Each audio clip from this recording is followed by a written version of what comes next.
Muito bem, para você que está ligado aqui na nossa programação da Rádio São José. As colunas do matrimônio. Primeiro ponto. O que é o matrimônio? O matrimônio é a aliança pela qual um homem e uma mulher constituem entre si uma comunhão da vida toda, ordenada por sua índole natural, ao bem dos cônjuges e a geração e educação da prole, elevada entre os batizados à dignidade dos sacramentos. Esse foi o primeiro ponto. O segundo ponto. Uma casa, para suportar as tempestades, precisa ser firme, ter colunas fortes e um bom alicerce. Também a vida conjugal precisa ter boas colunas para vencer os ataques dos inimigos, porque o mundo perseguirá continuamente os casais fiéis e o demônio também guerreará contra eles. Feliz do casal que se preocupa em fortalecer-se para suportar os ataques dos inimigos da família. Olha aí, né, sobre a coluna do matrimônio. A gente sabe que a partir do momento que a gente se casa, você não casa só com a sua esposa, mas com Deus também. Você tem uma aliança com Deus, né? Na hora que você está diante do sacerdote, você faz uma promessa. E a maioria dos casamentos hoje estão acabando por qualquer coisa, né? Estão se desfazendo por qualquer coisa. Qualquer besteirinha já vai embora, pega as coisas, vai embora. E às vezes a gente para e pensa, como fica as promessas? Como fica, né, na questão de carregar a sua cruz? Porque assim, a gente sabe que nós somos pecadores, somos fracos, né? Mas a partir do momento que a gente tem uma confiança plena em Deus, na Santíssima Virgem Maria, não precisa a gente temer. Não precisa a gente ter medo de nada. Se você está passando por uma situação complicada no seu casamento com a sua esposa, com sua esposa, mantenha firme. Entrega na Virgem Maria, consagra seu casamento, a sua casa, ao Imaculado Coração de Maria, para que o inimigo não tenha poder. Quantos e quantos casais estão se separando por causa do telefone celular? Isso mesmo, né? Por causa das redes sociais, que às vezes a esposa ou o esposo não sabe usar, né? Às vezes fica a conversinha fiada, né, por fora. O esposo começa a ficar meio desconfiado, até mesmo na questão de senhas. Quantos casais que brigam por causa de senha, né? Às vezes o esposo coloca a senha no celular, né? Para a esposa não ver o que ele vê, o que ele faz na internet, nas suas redes sociais. E a esposa, ela começa a ficar ali já, opa, se colocou senha, tem alguma coisa escondida para mim não ver. E ela já começa a ficar já meio com o pé atrás com o esposo, né? Desconfiada. E a partir daí começa a gerar um desconforto no casamento. E com esse desconforto, o próprio inimigo vai alimentando isso e vai instigando a fúria, a violência e a separação. O espírito de separação entra a partir desse momento, né? Quando se começa essa intriga.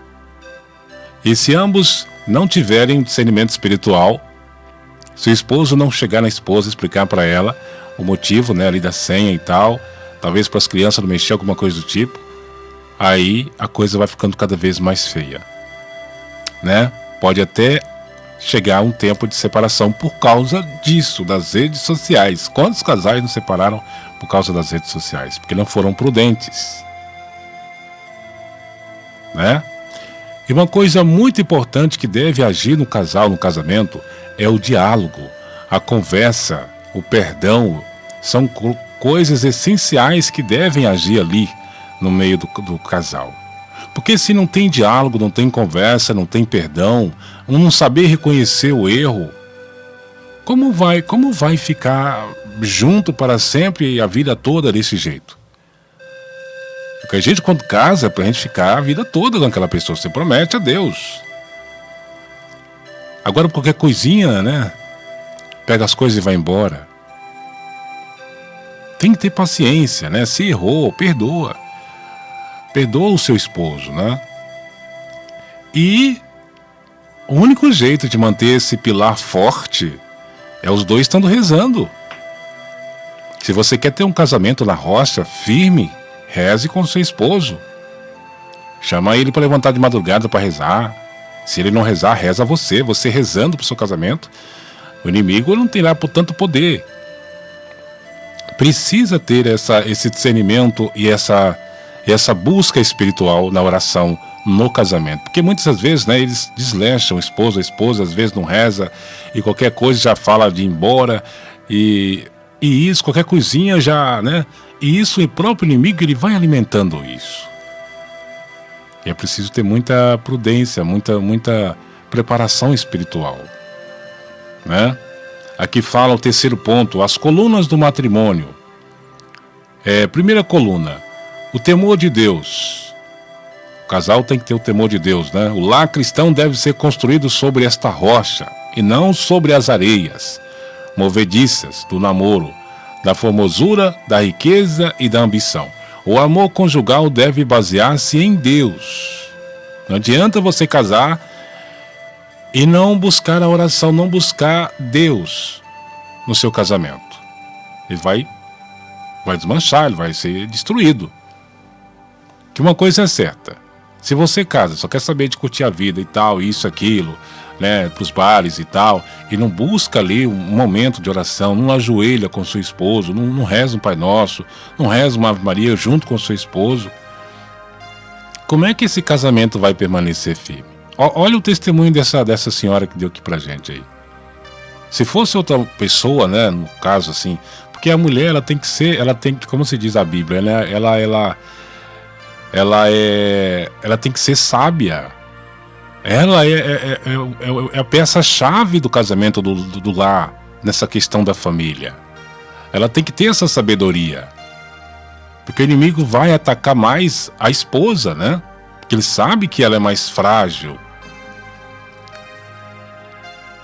E a esposa que tem a sabedoria, né, de perceber algo meio assim, sabe, diferente no casamento, ela já começa a se preparar espiritualmente, igual essa senhora aí. Ela estava rezando o texto, mas quando ela viu que realmente o negócio estava feio, né, que o marido começou a atacar e ela percebeu algo assim, ela já partiu para o rosário. Ela já partiu para algo mais, né, mais firme. E aí, graças a Deus, né, ele entendeu. Então é isso, tem que ter essa oração, tem que buscar a Nossa Senhora, tem que buscar a São José.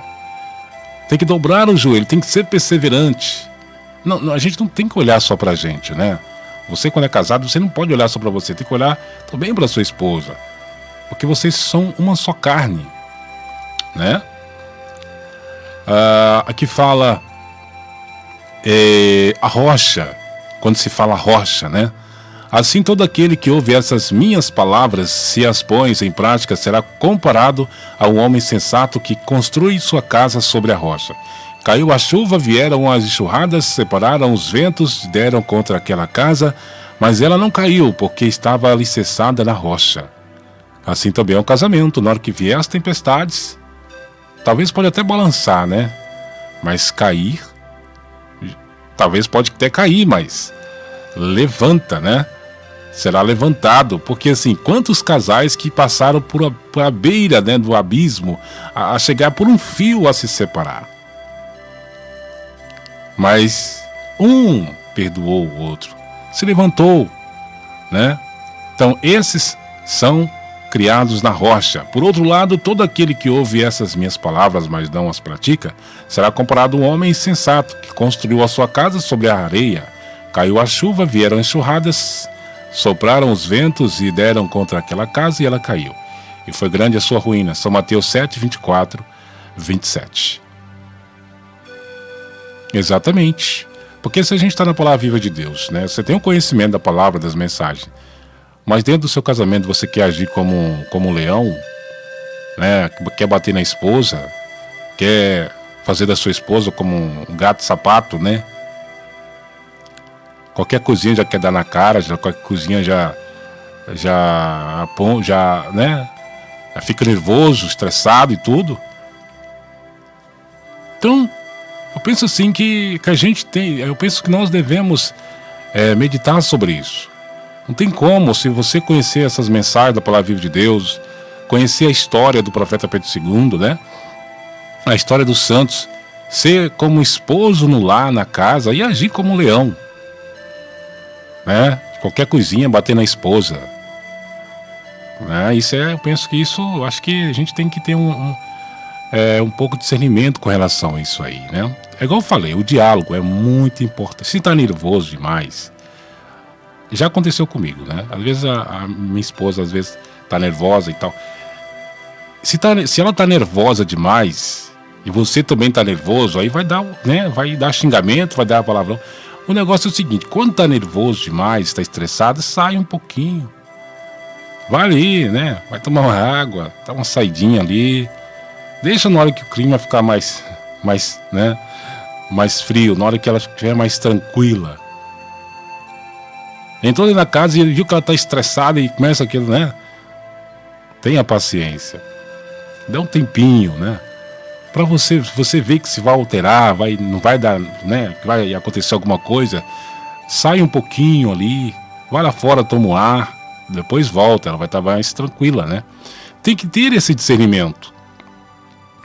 Tem que ter, porque na hora que a esposa começa a brigar, o inimigo ele fica batendo palma, ele fica rodando, ele fica pulando de alegria. E ele vai instigando um e outro, a um dá um tapa na cara, a outro, né, fazer isso, aquilo. Ele fica batendo palma, ele fica rindo quando está brigando esposa a esposa. Mas quando o esposo usa essa inteligência de, né, sair um pouquinho, deixar ela acalmar mais, aí ele já viu que realmente, né, ele já foi mais prudente. É isso, né? Não adianta, às vezes a gente quer dar uma de machão, né, isso para riba da esposa, mas a gente tem que ter essa prudência espiritual. Brigas vai ter sim, né, dificilmente tem um casal que não briga, né, se um casal se discute, alguma coisa vai acontecer, uma briguinha, uma discussão, isso é normal no casamento, né? Mas tem que ter prudência, né? Tem que ter essa prudência espiritual. Se o casal não tem uma amizade íntima e profunda com Deus, ele está correndo um grande perigo. Essa amizade deve ser constante. Sem a presença de Deus, o casal não pode perseverar até o fim. Sem a oração, não tem como você perseverar no seu casamento. Na minha casa eu chamo meu esposo para rezar, mas ele não reza. Ele só fica no celular, no jogo, na televisão, né? Reza você mesmo. Dobre o seu joelho e reza por ele. Não fica questionando ele porque ele não está rezando. Porque tem muitas esposas que é assim, às vezes chama o esposo para rezar e não vai. Depois chama para rezar e não vai. Depois começa de mas você não vai rezar não? Começa aquela discussão, né? Já começa a falar, mas daqui a pouco já começa a julgar o outro, né? Não é assim que funciona. Chama para rezar uma vez, não vai? Reza, né? Mas tudo tem que ser com humildade, né? E reza por ele. Reza para os seus filhos, né? Geralmente é assim, chama os filhos para rezar, não quer rezar, reza por eles, reza para o seu esposo. A sua oração pode ser um canal de graça na sua casa, na sua família. Areia movediça, o namoro. O tempo de namoro não sustenta casamento. Muitos colocam como base o tempo de namoro e não a presença de Deus. Formosura. Beleza física também não salva o casamento. Muitas moças casam com pão e passa fome, né? Olha aí, tem muitos que casam porque fulano tem dinheiro, tem isso, aquilo, vou casar com ele que eu vou me dar bem. E acaba passando fome, né? Riqueza, dinheiro também não salva o casamento, não adianta, né? Ambição, casar, não por amor e sim por interesse, porque a pessoa é famosa, estudada, etc, etc. Isso realmente acontece muito, né? Até mesmo os próprios pais, né, da pessoa ali. Não, minha filha, você tem que casar com um homem rico, com um homem que tem dinheiro, né? Um homem que tem alta corte, tem dinheiro, tem isso tudo para você se dar bem. Quantos que não falam isso, né? Claro que a gente quer o melhor para os nossos filhos, né? Mas Uma coisa muito importante que a gente deve analisar é a convivência, né? Se você é jovem, tá em 20 anos, e você, né, interessou por alguém, você tem que procurar saber a convivência. Como é que é a convivência daquela moça com os pais? Será se ela é uma moça educada? Será se ela é uma moça que respeita os pais? Né? Procurar essas informações básicas, que é a peça-chave para um casamento duradouro. Não vai por ser bonita demais, ou por ter muito dinheiro, isso, aquilo. Procura saber mais ou menos sobre essas qualidades, que é muito importante, né? Porque quando tem a educação, o respeito, né? Tudo isso é muito importante analisar. E a segunda coluna, espiritualidade profunda. Primeiro, a oração. A oração familiar tem suas características. É uma oração feita em comum, marido e mulher juntos, pai e filho juntos.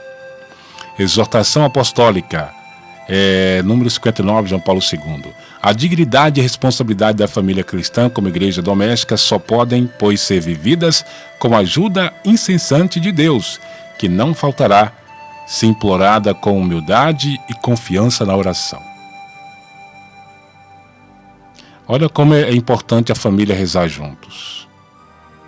Muito importante.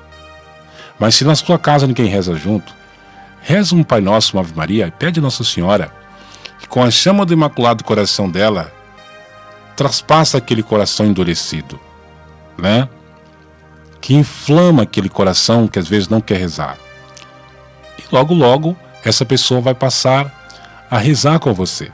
Eu já fiz isso e deu certo, né? Sempre rezar nessa intenção, pedindo a Nossa Senhora que ajude que os seus filhos, sua esposa, reze junto com você. E dá certo sim. Só que a gente tem que ter paciência, né? Deixa eu ver aqui. A Santa Missa, cada fiel deve voluntariamente participar frequentemente do sacramento, sobretudo da Eucaristia. Constituição Dogmática número 42. A Igreja obriga os fiéis a participar da Divina Liturgia aos domingos e nos dias festivos e receber a Eucaristia pelo menos uma vez ao ano, se possível no tempo pascal, preparados pelo sacramento da reconciliação, mas recomenda vivamente os fiéis que recebam a Santa Eucaristia nos domingos e dias festivos ou ainda com maior frequência até todos os dias. Catecismo da Igreja Católica, número 1389. É muito importante, né, a gente fazer essa meditação sobre o matrimônio, porque tem muitos casais que estão passando por situações bem complicadas, né? Tá aí passando por um fio, e a minha intenção é ajudar esses casais, né? Tem uma mensagem de Jesus que ele fala que a gente tem que ter, como se diz, a gente não deve ficar discutindo por qualquer coisa. Que muitas das vezes a discussão leva a isso, né? Qualquer coisinha discute, não, busca conversar, chama para conversar, né? Chama para ter um diálogo um e o outro, não, mas não ficar discutindo, né? Brigando. Olha essa mensagem aqui que Jesus deu ao profeta Pedro II, que eu achei muito importante, que ele fala, né? É a mensagem do dia 7/4/2001. Um servidor meu não deve discutir. Não se exaltem, sejam humildes, não queiram se fazer melhor do que os outros. Sejam sim prudentes e conservadores pela fé. A vida de cada um só tem um sentido, que entre vós haja compreensão. Este meu pequeno varão diante de vós mostra sua humildade, mostra a tua também. E que entre vós haja um só que vos ensina. Um líder espiritual é chamado de Deus pela humildade.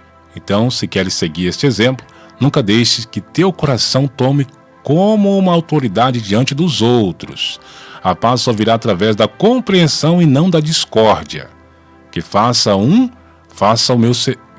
cada um faça o meu serviço do mesmo jeito como lhes ensinei. Um servidor meu não deve discutir, agir sim. O serviço sendo repartido mostra a união. Olha aí, né?